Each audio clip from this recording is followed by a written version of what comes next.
July August আন্দোলনের সময় রাজধানীর সরকারি আলিয়া মাদ্রাসার শিক্ষার্থী সাইফুদ্দিন মোহাম্মদ ইমদাদ হত্যা চেষ্টার অভিযোগে অভিনেত্রী মেহের আফরোজ শাওন, অভিনেতা রিয়াজ, চঞ্চল চৌধুরী ও মামুনুর রশিদ সহ 14 শিল্পীকে আসামি করা হয়েছে।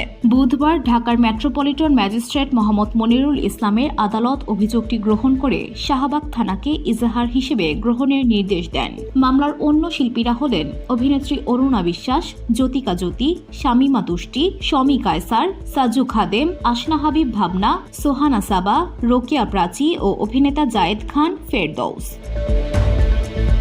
এ মামলায় সাবেক প্রধানমন্ত্রী শেখ হাসিনাকে প্রধান আসামি করে মোট 201 জনকে আসামি করা হয়েছে। এসব আসামির মধ্যে কালবেলা সম্পাদক সন্তোষ শর্মা, এটিএন নিউজের মুন্নি সাহা সহ 15 জন সাংবাদিকের নাম রয়েছে। শিক্ষকদের মধ্যে জাফর ইকবাল, জবির সাবেক ভিসি মিজানুর রহমান, মুনতাসির মামুন সহ 13 জনের নাম রয়েছে। এছাড়া ইমরাজ এইচ সরকার ও লাকি আক্তারেরও এ মামলায় আসামি হিসেবে নাম রয়েছে। এর আগে গত 20 মার্চ এম.এ. হাসেম রাজু বাদী হয়ে এই মামলার আবেদন করেন। ওই দিন আদালত বাদীর জবানবন্দি রেকর্ড শেষে এই ঘটনার শাহবাগ থানায় আরও কোনো মামলা আছে কিনা সেই সংক্রান্ত প্রতিবেদন দাখিলের জন্য ওই থানার ওসিকে নির্দেশ দেন।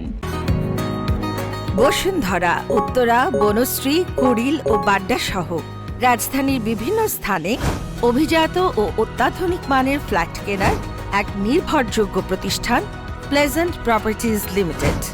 তাই আপনার স্বপ্নের আবাসনের জন্য আজই যোগাযোগ করুন। Pleasant properties limited, where destiny matches eventually.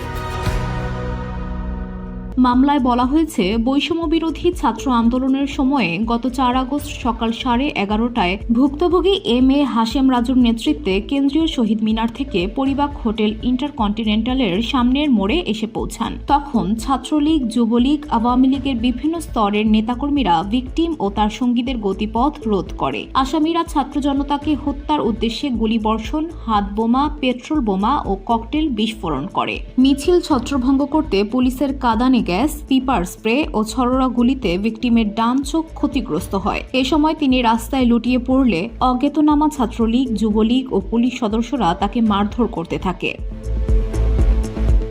VOD Bangla news desk.